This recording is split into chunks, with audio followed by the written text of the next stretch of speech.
you got sucker, and you know what I mean? Ali was different. Ali was different. And so when you start breaking all of these things down about fighters and you start looking at, what they're actually capable of doing versus the things that you would like to see them do because they don't do, that's something a lot of times people do. We put too much emphasis on it. All he got to do is this and this and that. No, it's not always that simple because, again, the person might not have the reflexes for what you're saying they should do. They might not have the hand speed for what you're saying they should do. They might not have the footwork. So there's things that they have to work on. But when you fight against, a top level fighter who basically is a complete fighter and you are lacking in areas, it's an uphill battle. And again, it's times where if you're not known for getting in dog fights and now when you have to do it, you're not used to it, it's not as easy as people think. So you have to really take what you have and tweak it. You can't just rebuild a guy overnight. 6 months, you're not going to take a guy and make him a completely different fighter. Look, it's simple. I'm a southpaw, right? So I do everything pretty much with my right hand. Years ago, I started telling myself, no, let me start doing things with my left hand. Why? So I don't have a so-called dominant hand to where everything is, I'm relying on one way to do one thing. I can shoot a basketball with my right or my left. I can draw with my right or my left. They call it ambidextrous, right? So I wasn't always like that. I had to practice at that and have a mindset to know, automatically know. Instead of everything left hand, left hand, left hand, left hand, left hand. Driving everything.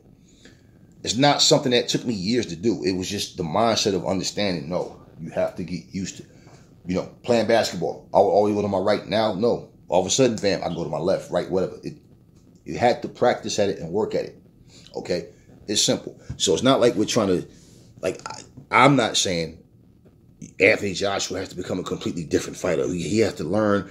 He has to completely change everything, forget everything he knows and learns. No, he needs to add to what he already knows. Okay? And for a guy like Tyson Fury, who right now, I'm pretty sure the majority of people think Fury would beat Anthony Joshua. We don't know that for sure, though. And see, that's what Tyson Fury is good at. Trying to put these, narratives in your head that, I'll beat him. I'm not going to Spock out. He's a bum and all this and that. Okay, well, here's the thing. Get near and get past Dillian Whyte first.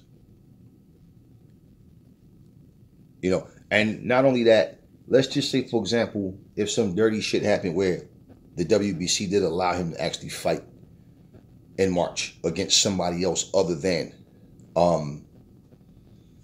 Dillian Whyte, he should be stripped of the title. Okay? But let's say that happened. Let's say he fights some bum and he wins. Okay? After that happens, who does Dillian Whyte fight? And now their fight's pushed back, right? Well, what happens when Usyk and AJ fight? Then what? You understand? This whole timetable will be so turned upside down. Now, is everybody supposed to wait for Tyson Fury now? The guy that's always saying, I'm not waiting for this guy, right? He wasn't waiting for Wilder. Excuse me. He wasn't waiting for AJ. He's not waiting for Dillian. But then when he decides to take three fucking years out of the sport or whatever, it's okay. When he wants to do things at his pace. Fury's the type of guy that want to have his name sealed and stamped as I'm Tyson Fury and I do what I want. And let's just be honest. I don't care how much of a Tyson Fury fan you are. If he does not fight Dillian Whyte and they try to make it look like, it's because he don't want to agree to our terms, I consider that a clear duck. Never fall in love with lies.